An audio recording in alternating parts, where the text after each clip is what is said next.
I also want to note that all three of our medical panelists are really involved with responding to COVID, like in the moment. So their availability and whether they get called away or not is a bit outside of our control.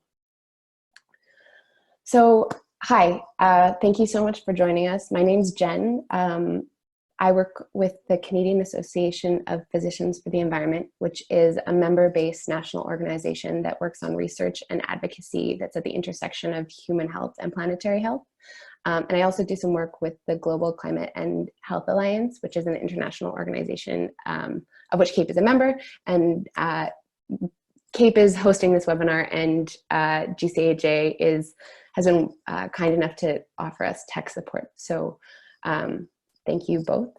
I want to begin by noting that I'm here hosting this meeting from the unceded traditional Indigenous territory of the Huron-Wendat, the Haudenosaunee, the Anishinaabe, the Chippewa, and the Mississaugas of the New Credit. And I want to note that all the things we're talking about today, all the topics we're going over, so like healthcare availability and access, changes in how we gather, and climate change impact, particularly in Canada, but also around the world, impact Indigenous communities disproportionately and differently, and that is something to keep in the forefront of our minds. And while this webinar will not touch on that topic because none of us are Indigenous, Indigenous Climate Action is hosting a webinar at 2 p.m. Eastern Time, and if somebody has a link to that and wants to drop it in the chat, that would be fantastic. Joining us today, we're fortunate enough to have Courtney Howard, who's an emergency room physician working in Yellowknife and also CAPE's board president. We also have Dr. Melissa Lem, who's a family doctor in Vancouver and who's a CAPE board member. And we have Yasin Cholikov, who's a public health resident in Montreal who has been working on the COVID response since January. I also want to introduce Karina Keeling, who is a talented graphic recording artist who's going to capture the meeting like through drawing. If you're a visual learner and having the drawing is good for you, then you can keep it big. But if you find you're going to be distracted by it, what you can do is go up to the top of your screen where it says view options, and you get a chance to put it your screens side by side. And then once they're side by side, two little white lines will show up, and you can grab the white lines and move them over to shrink the drawing so that you can see the panelists bigger. I'm just going to quickly flip to Karina to say one more thing about how she's going to capture today. Hi, everyone. Thanks for, can you hear me okay? Thanks for allowing me to be here to be of service to this conversation. This is an issue that I care about a lot. I just want to make sure everyone in this digital space understands that these drawings belong to you. I'm not precious about them. It's really about reflecting what happened here. My role is not to necessarily capture everything verbatim, but to sort of listen for the themes and what's rising to the surface and what's at the heart of the conversation. If you notice that I've made a spelling mistake or caught an acronym incorrectly, or if there's something that as a participant really grabbed your attention and really helped to sort of solidify and triangulate what we're talking about today, please feel free to send me a message in the chat and I'll do my best to include it. Thanks.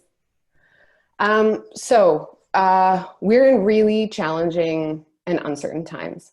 And I think like this group of people, the climate movement, are uniquely prepared to respond. We spend all our time thinking about the apocalypse, about thinking about these worst circumstances that we're now in. And we do that because we really care about the health of people and the health of the planet. And I think as we figure out, as the next weeks and months unfold, I think that we have the climate movement and organizations more generally have a very key role to play. We have, I think that we have incredible digital capacity. We have big lists. We have huge hearts, and we understand what it means to like move quickly and responsibly, thinking about inevitabilities and groups of people who sometimes get missed. So I think we're incredibly well prepared to respond to this. I think we have the opportunity to be part of the fight to keep multiple healthcare systems from crashing and thousands of elders and loved ones from dying. We are in a radically different world than last week. And this, I think, is a moment to build capacity for audacious empathy and altruism in the face of what we always knew was coming, really challenging things. So this is not the first or the only test, but it is a major one. And we have to respond by building the world that we want to see, by tying a safety net that is tight to catch as many people as possible. And sometimes that is going to mean staying home. So I think in this moment, we're gonna survive and ride this wave only if we open our hearts and care about other people and work together. And all of those things are things I learned how to do by working with all of you in the climate movement. So I'm so grateful you're here and that you're giving us your time. I'm gonna flip it to the experts. I wanna, for Yasin's time, do we wanna start with Yasin, or Courtney, do you wanna jump in on like why it makes sense to be on lockdown or on social distancing?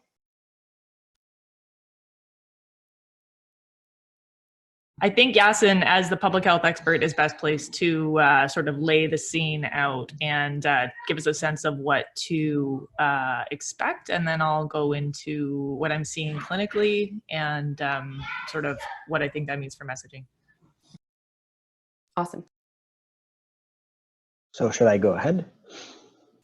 Yeah, go for it.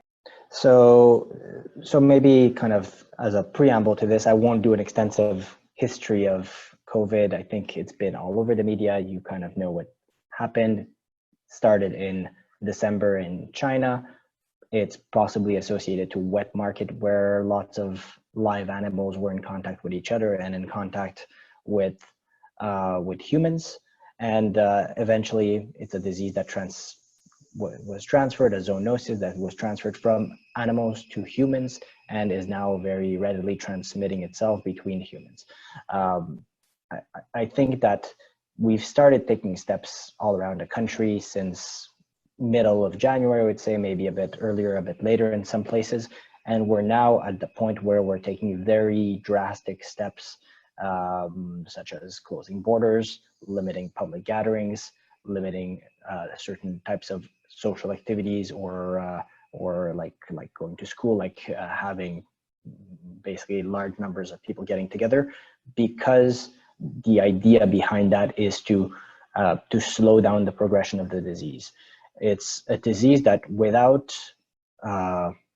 interventions that would slow down without intervention would probably affect anywhere between half to 80% of the population of any given jurisdiction.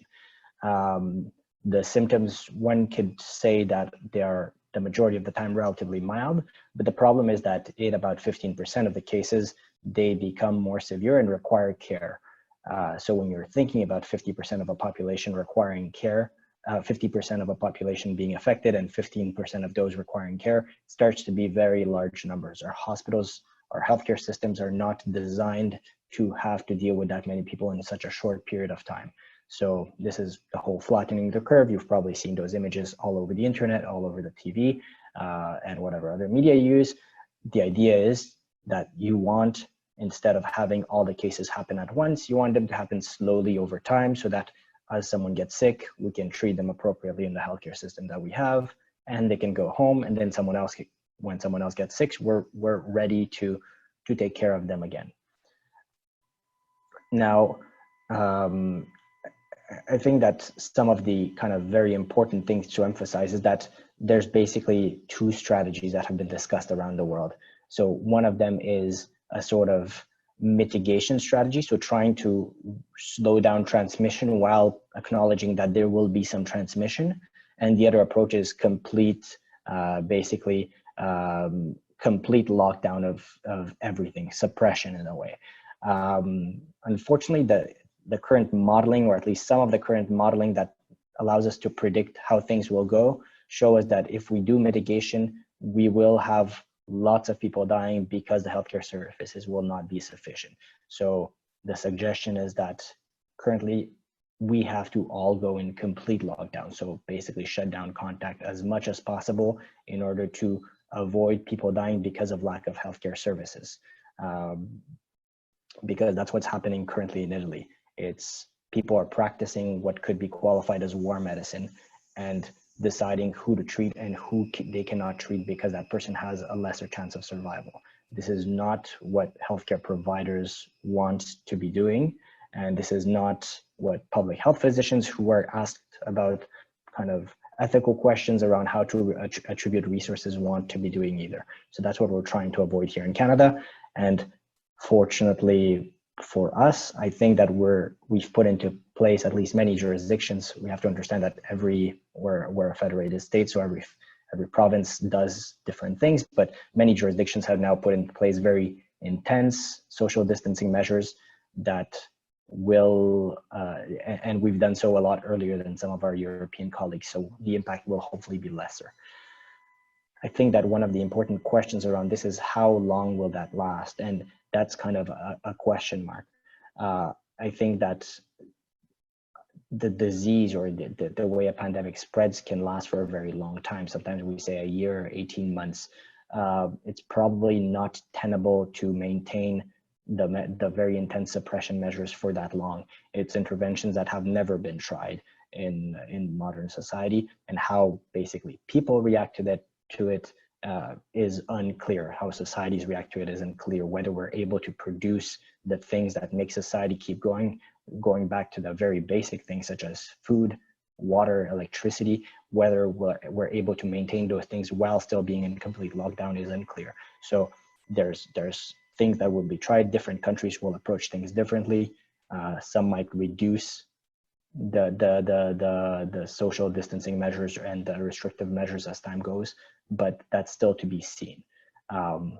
Also a fact around how long it will take us to see it. It's probably ranges around the 2 to 4 weeks, the delay in which we'll see the impact of what we've done today. So most provinces over the last week have taken a lot of measures. We won't really know whether those are working until next month at best, and maybe later in next month is a possibility as well. So it's more right now we're kind of holding the fort and hoping that things will go well. I don't know if there's anything else at this point that you wanted me to talk about. No, I think that's awesome. Courtney, do you want to, and Melissa, do you want to talk a little bit about what that means for you, like on the ground? Sure, I can go ahead and talk about what we're seeing on the ground in primary care. So obviously, we're seeing a lot of people in our clinic who are scared. Doctors and healthcare workers here in Canada are already testing positive for the coronavirus. So we had our first positive swab at our clinic in Vancouver, where I work, late last week.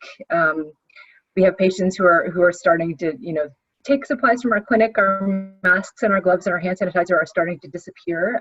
We have them on lockdown.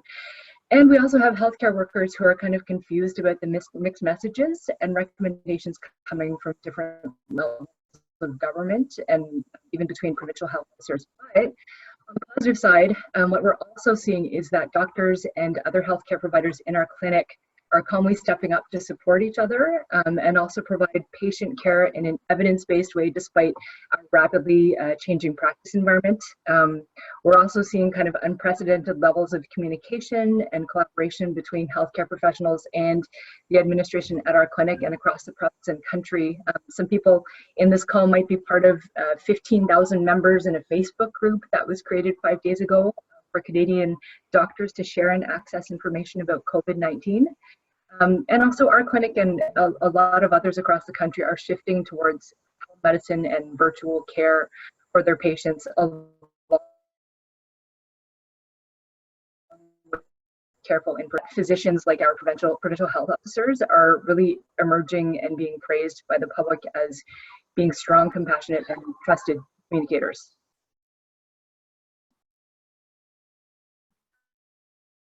Thanks, Melissa. Courtney?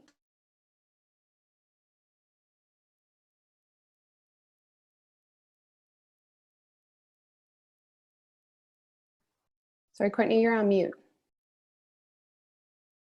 There we I put go. together a super fast PowerPoint here. Do you mind if I try to share the screen here? Oh, can you give me the ability to share the screen? we'll lose Karina's screen share. Okay. Is Um, that possible or? sure, let's try. Okay. Can you, okay, Do you want me to try now? sure. Okay. Let's see. It says I can't. Okay, Um, okay. Okay, not sure. can we leave it and then, because I'm sorry. That's fine. So I am an emergency doctor up here in Yellowknife, and we have a really small medical community. And so what that means on the ground here is that pretty much everybody here, in addition to doing their clinical job, has a leadership role. And so what I'm seeing, so I've just worked the last 2 days, it wasn't on the schedule because somebody who came from another province has to self-isolate. So from a healthcare provider perspective, it's very, I think maybe in order for Karina, I think what needs to happen is that Karina would need to stop sharing and then I could take it over. I just saw a message from Erica Frank there. In any case, so what that means is it's exhausting because you're basically going to meetings before and after your shifts and then going to work your shifts. And so You could share now, Courtney. Oh, okay, great. And so what's happening is that all of my lovely colleagues that I love so much are getting really tired already. And so what view slideshow here? Oh goodness, I think this is the wrong one. Sorry, guys. Anyway, so I'm just gonna go back a little bit to a health frame. So I think that something that can help us with this is essentially taking a look at what health is. And so I'm going to publish a version of these slides. So I'd appreciate it if people don't take screenshots, but just to let you know. So when we all went to school, we kind of thought that health happened in the hospital. And, you know, that's why we trained for so long to go to work. This is working from a screen share perspective, eh? Yeah, great. And what we've realized is that the ecological determinants of health, in fact, are super necessary for everything else that happens in society. So these could be things like oxygen, water, food, fuel, and even you could put biodiversity here and, you know, interactions with the natural world. So as Yasin said, you know, this pandemic has started with a uncontrolled, unproductive interaction with the natural world because we were coming up against these, the situation in the seafood market in Wuhan. And, you know, if those are stable, then that gives us the sort of concentrated resources to be able to build social networks, financial networks that give us the ability to create things like roads and schools and universities. And, you know, many of what we refer to as the social determinants of health, you know, are generated from those networks. And you can see that they're supported by those ecological networks underneath. And if that's all going really well, we can, you know, make a hospital, which, as you can tell, is a super, you know, a lot goes into that in terms of materials, construction, know-how, engineering, and then you have to staff it with really smart people. And so from a something that makes you feel very humble as a doc is that really all of that healthcare system is only responsible for about 20% of health, but in order to even have it, everything else has to go well.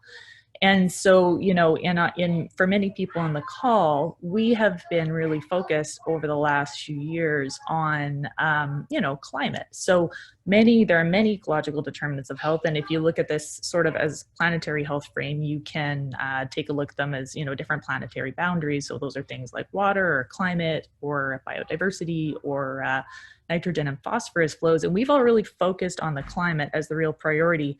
But in fact, it is more complex than that. And so I think what we're going to need to do as we move forward in order to meet audiences where they're at is acknowledge sort of a little bit more of a greater complexity and how what's happened in this pandemic fits into what, you know, we've already been talking about. And, you know, I think that you know, I made this with the climate in mind. And one of the reasons I've worked on this so much is that I'm very, very motivated to have a well-supplied healthcare system. And having worked in the developing world where sometimes, you know, the pharmaceutical cupboard is bare, I've thought a lot about things like supply chains. And we can see that this has actually posed a challenge to supply chains because we have single source just-in-time supply chains. And so because we have such an interconnected world and healthcare structures are some of the most complex,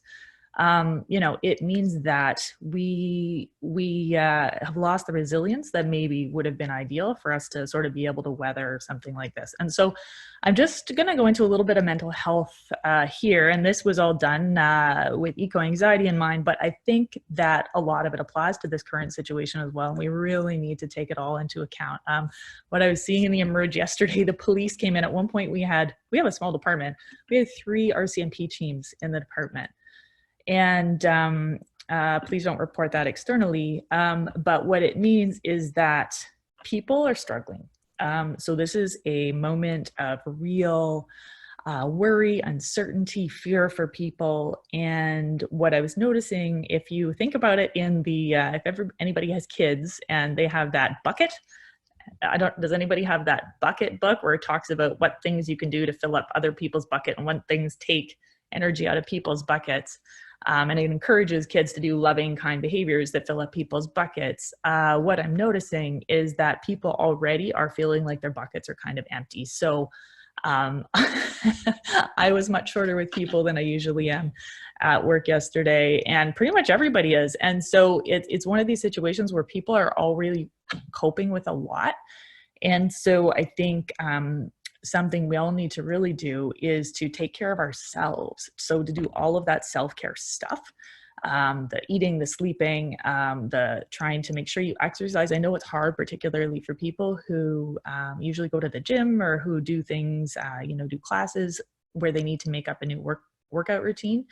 There are some good online videos. So beachbody.com is one that a lot of us in the subarctic use because it's not always appealing to go out to the gym in -30. And so, that's a for-profit site. Apparently Nike has a lot on their app that you can do. But really that self-care is super important to make sure that we have enough energy in our bucket that we can buffer some of the inevitable fragility that we're going to experience in the world around us. And so, this is ecological grief. Who knows what the word is going to end up being for loss of expectations of the way society usually goes. I'm sure there's a name for that. But when we look at how, societies have coped in the past, with difficult things, taking action is part of it. So this notion of a constructive, unpleasant emotion comes out of work that Dr. Greg DeBoer does often at the Family Medicine Forum, and he talks about, when you get anxious about a situation, the thing that is best to do is to treat it as a constructive, unpleasant emotion and to act.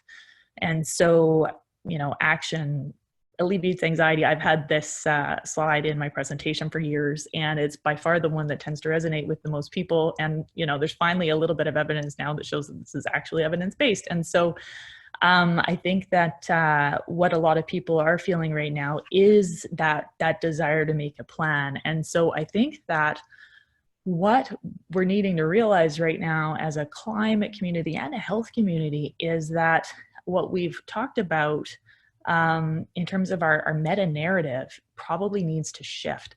So we know that as much as we love stats, and if anyone's ever gotten a document from me, there'll be like 1,000 references there. But the bottom line is that people do things as a result of their feelings. And so this is a slide that Marshall Gans puts out. I love this. So he talks about action inhibitors and action motivators. And so we look down there at the different action motivators that overcome the inhibitors. So these are the things that when you think about how we often campaign or how we talk, even as clinicians, these are ways that we motivate people. So we'll often motivate people with urgency, we'll motivate people with anger, with a feeling of hope, with a sense of solidarity, and with a sense of you can make a difference, which is, a positive example of change making that somebody has already given. And I think what's really important as we move forward right now is to very carefully choose the action motivators that we're going to work with in acknowledgement of where our population is at with their bucket. Because some of these are the kinds of things that could potentially withdraw energy from somebody's bucket. And if people aren't coping well already, they're just going to want to tell us to like stuff it. And so I would really invite people, as they're considering their next moves and their messaging and their action items, to see how we can be operating down here. So how we can be telling stories of hope, how we can be telling stories of solidarity, and how we can be telling stories with the idea that you can make a difference. So this is I'm an excellent artist, as you can tell. So, very, very practical ways that we can all help to fill up our own bucket right now, as well as other people's buckets, are with love, caring. I had a patient, and I tweeted this out, and I think it's fine if people know. So I had a patient who was very disruptive in the emerge yesterday. I couldn't get anything done because he kept coming. He was just, it was difficult in the midst of, you've already got too many patients there. And as I left, he, had his needs taken care of, and I was leaving on the sidewalk, and he said, "Thank you for surviving me, doc." And it just made me smile, because he had, at the time we were interacting initially, he didn't have enough energy in his bucket to cope. He didn't have enough energy in his bucket to be the person he wanted to be in the world. And then after we gave him something to eat, and we treated his pain, and we treated his anxiety about his underlying condition, and we showed him some love and some patience, he all of a sudden had enough energy in his bucket to share sort of thanks with me in a humorous way that acknowledged that, he could have done it differently. And so what we did helped him to re-become the person he wanted and needed to be in that moment. And so how can we make sure that we're doing that with other people? Because if we're wanting them to be acting from their best selves, I think that this is really something we need to do. And so when you think about the things that are on the left, and I just drew this in 6 seconds before we started here, people are really coping with all of this, and we haven't even gotten into bereavement. So, I've worked with Doctors Without Borders. I've had a lot more patients die under my care than many Canadian physicians, and it's very, very difficult. So we're about to take, if we follow the pathway from other countries, we're about to take a group of Canadian healthcare providers who haven't had that experience for the most part, and they're about to have a life-changing clinical period. And that's going to be happening in the context of, that happening for the whole population. So we are, maybe this won't happen, but I had a call with my friend who works for Doctors Without Borders in France, in charge of epidemic control, yesterday. And she specifically asked us to start thinking about end-of-life care, because she's been taking care of the situation in France and in Italy, and actually in many African countries who have far less in terms of resources than what we have to be able to manage this situation. And she said, look, you need to start having these conversations around end-of-life care, around resource utilization. I saw that there was a National Post article about that yesterday. So how do we have fair and equitable conversations around resource utilization? Because it comes down to the fact that we have, for instance, 9 ventilators in the territory. I thought we had 12, but we counted again, or, the ones that are working and ready to go right now are 9. And so in my critical care communities, there's conversations. Can we splice different ventilator tubes one to the other? Could that work? Would that work if you have patients of different sizes? So these are the kind of conversations that critical care doctors are having.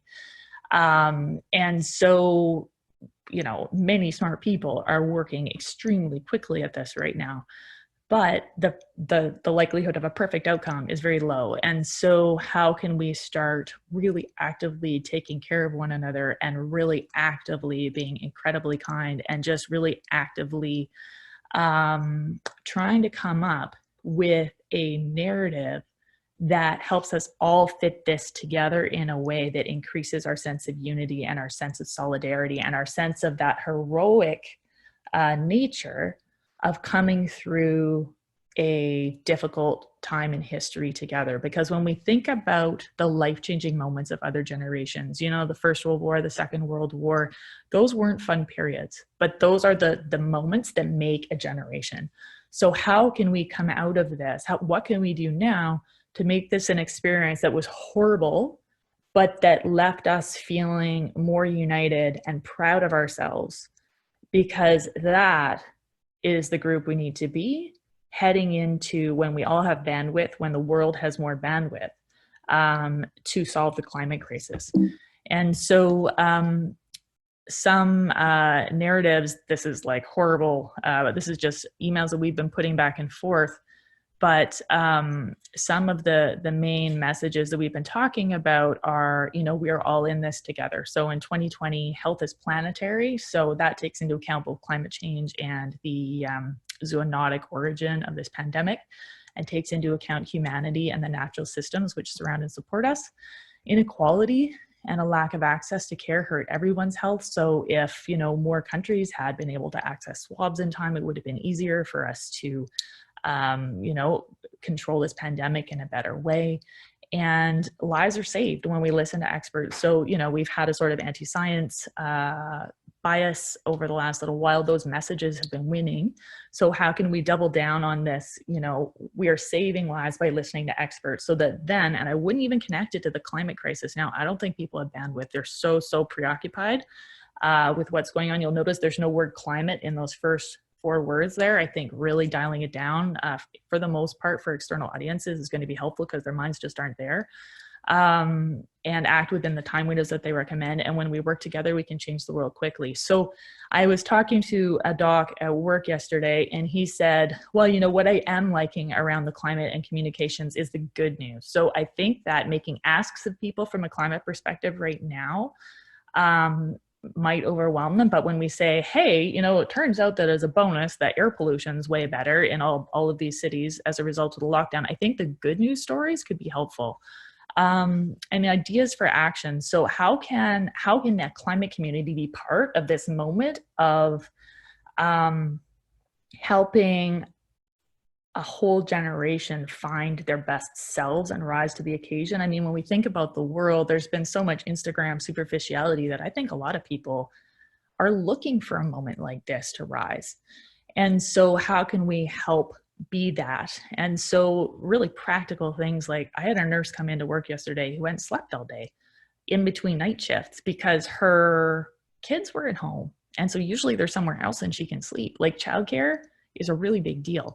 So how can we harness the digital organizational capacity of the climate movement to help provide childcare for healthcare providers?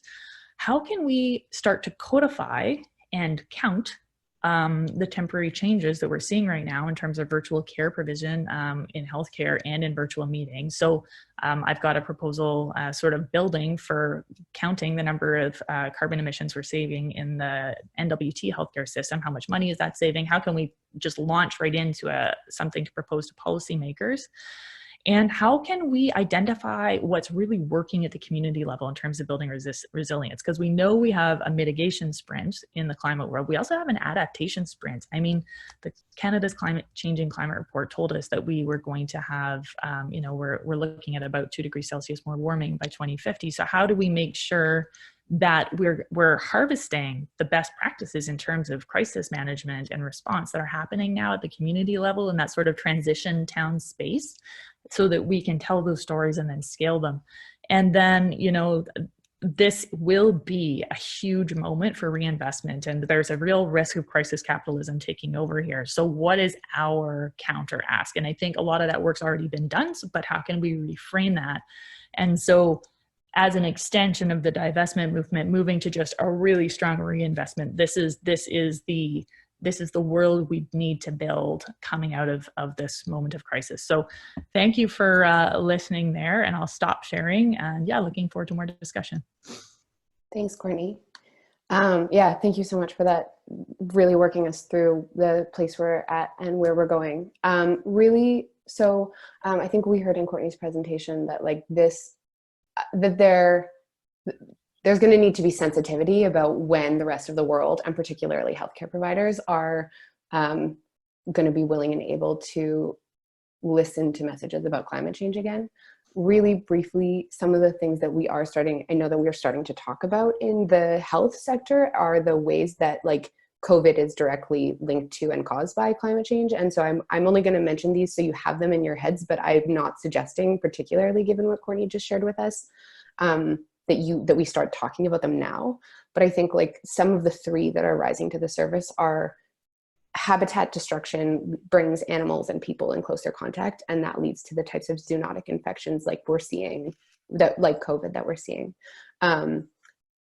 There's also instances where air pollution from fossil fuels exacerbates people's lung conditions. So people are in less good health than they would have been to begin with, and those are the folks who are susceptible to things like this.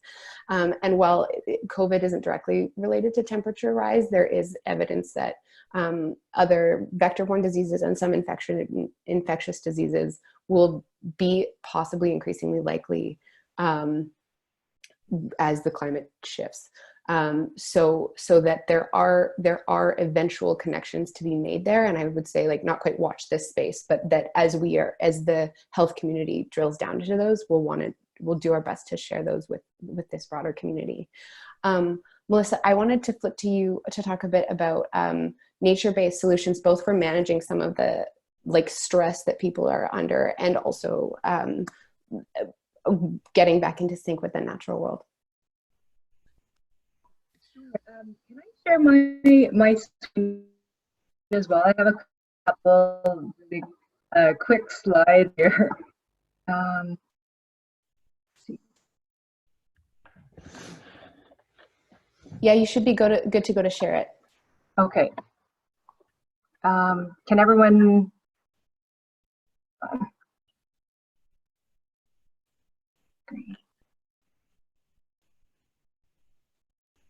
Okay, can everyone see, I guess, this slide here? So I just want to talk about a couple of really quick ways, like being a primary care provider and seeing patients every day. These are two things I think we can speak to right now that I don't think we'll get a lot of pushback, as Courtney was saying, about positive ways that we can speak about working on climate change and this at the same time. So one thing that our provincial health officer has said, she said, quote, we have a lot of things that we can do outdoors, which are very safe things to do. So go outside and play with your family, go out and experience what we have there in British Columbia right now. So there's a really huge body of evidence indicating that spending time in green space is really good for both your mental and physical health and boosting your immune system. And certainly, now that gyms and libraries and cafes and all the places that we normally recreate and sort of socialize and reduce our stress are closed, nature is really open 24/7. So I think what we can do right now, and which is being reflected by some of what I'm seeing in the media, is to encourage people to get outside into nature and advocate for abundant, safe, and accessible green spaces in our neighborhoods and across the country. So we're saying it's safe to get out by yourself. It's safe to get out with your families, like with your immediate family. So that's one thing that we can do. The UN Environment Program has actually said that down here, that connecting to nature, or kind of advocating or fully embracing nature-based solutions for climate change, which focus on protecting and managing and restoring our natural ecosystems, can get us 30% of the way towards reaching our Paris Agreement targets by 2030. So I think this is one thing we can push forward. And I think we also need to underline the importance of sort of investing in active transport infrastructure right now. So I've seen in the media, a lot of people are turning to active transport now that different governments and are recommending that people stay off public transit, especially during peak times, to reduce transmission. And so in fact, New York City's Department of Transportation announced last week that it's seen a 50% increase in bike traffic on the bridges connecting Manhattan to Brooklyn and Queens compared to last March. And their city bike share program has, their rides have increased up to 67% compared to a year ago. So not only are there sort of health benefits of this, but there are also, climate benefits and keeping people away from COVID right now. So I think these are two things that we can really push forward and amplify right now, is spending more time in nature and protecting our natural spaces, and also making sure that we have very strong and safe kind of active transport corridors to get people around at this time. And sort of as a side note, I think we may have touched on it a little bit, but I want to underline the importance of us advocating for public and widely accessible wireless and digital infrastructure. And I think in some ways this speaks to the social justice aspects of it, because people with low income who right now are relying on the internet through libraries and cafes, they're going to be less connected now more than ever. So I think by emphasizing how important it is for us to have strong virtual connections, it can also kind of underscore our need to move more meetings virtually and fly less. Thanks, Melissa. So I think we've heard from what we're hearing is right now in the immediate term is like this question of can the climate movement use the digital capacity that we have to assist in flattening the curve, in doing the kind of messaging around community care and building support networks to provide care for children of doctors, to mobilize resources so that folks who've lost their jobs or folks who have to stay home aren't falling through the cracks and into desperation, as we deal with like what is likely at least the next 2 months, if not longer, of extreme uncertainty. So I think we have this opportunity to push for measures right now, to also, as we're pushing our governments in various ways, to push for measures that lay the groundwork for climate solutions later. So if we're doing any activism around trying to bring in the kinds of like monetary supports to support people to stay home or for childcare, doing that this community can do that with a mind to laying a groundwork for a post-crisis push to have people be supported better. So I think, just my humble opinion is that us showing up for our communities in a way that allows us to keep people as safe as possible is our strongest play right now. And that's not to say we can't have an eye to July and August, getting ready to sort of like figure out where we go from here back in the world of climate change.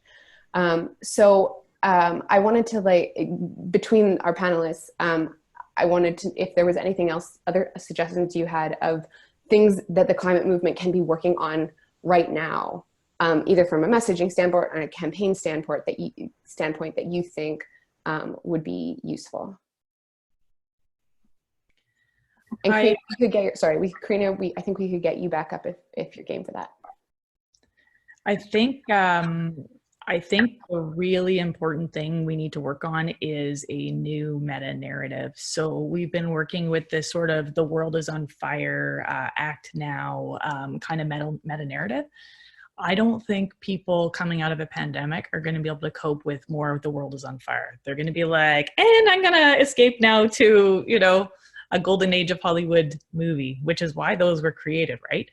And so I think that, that's something that people can easily be doing, in sort of focus groups internally, really working on that meta narrative and then seeing what kind of action items stem out of that. And then from a practical perspective, childcare and really harvesting those stories of resilience at the local level. It'd be really neat to pair with some qualitative researchers at some of the universities to do that. So if, the climate movement could help set up the digital architecture for that, and then we could find some, there's lots of great qualitative researchers in Canada, and then we could actually get some publications that really help delineate what worked in crisis, in community. I think that'd be super helpful. I'm going to jump in here and mention, in terms of what I've seen on the ground as a physician, just that people, they seem to be more sure of how they need to act when they have a consistent and a centralized message delivered by compassionate and clear communicators like our provincial officer of health. So in the future, I think if different stakeholders from climate to healthcare organizations can connect and decide on and push out the same message at the same time, even if it's on, say, a monthly basis, while giving organizations the space to implement these messages, I think that could be a really effective way to mobilize the public and move forward. I know that, for example, our provincial health officer, Bonnie Henry, has been sort of held up as this clear, focused, compassionate voice at this time. So I think coordinating our message and pushing kind of a central message out could be a really powerful way for us to move forward. Thanks. I want to, we have somehow we've ended up with a little bit more time than I thought we were going to have. So starting with Yasin in case Yasin has to jump, and then Melissa, and then Courtney, just if there's like anything else you want to add in the last 5 minutes. I'm wondering if people have questions in the box that maybe we could address. Anyone have questions? The questions that I'm seeing in the box, one of them is if someone could write down the name of the Facebook doctors group so that folks can see what that is. Courtney, you mentioned it. It had like 15,000 members supporting right at the beginning. Or Melissa, someone mentioned this large Facebook group of doctors. I'll paste it. Great. The next question is, we're looking for protocols, routines, mechanisms to look after medical personnel during the emergency so they can stay well and don't burn out. Anybody know of these? So protocols for healthcare workers, really like what I'm seeing is people aren't getting enough sleep. They are, because what's happening when you go to work is that every single day the procedures are all different. So you can imagine if you, I mean, everybody's trying to work from home from now. So imagine like showing up at work and somebody comes to you and is like, actually, we put the masks over here. And if you want to see this patient, you have to put all your stuff on and then leave your chart here. Oh, whoops. So the everything is changing, but none of the processes have been, they're not perfected yet. And so every day is a new draft of processes. And so you can imagine how crankifying that is. And so people in the context of not enough sleep, not enough exercise, not enough childcare, worries about like staffing is changing day by day as people get stuck or they get sick. And so just really like support with the logistics of everyday life for healthcare providers would be super, super important. I haven't heard anybody say yet that they don't have time to cook, but I'm sure at some point groceries are going to run out. So that kind of thing would be really helpful.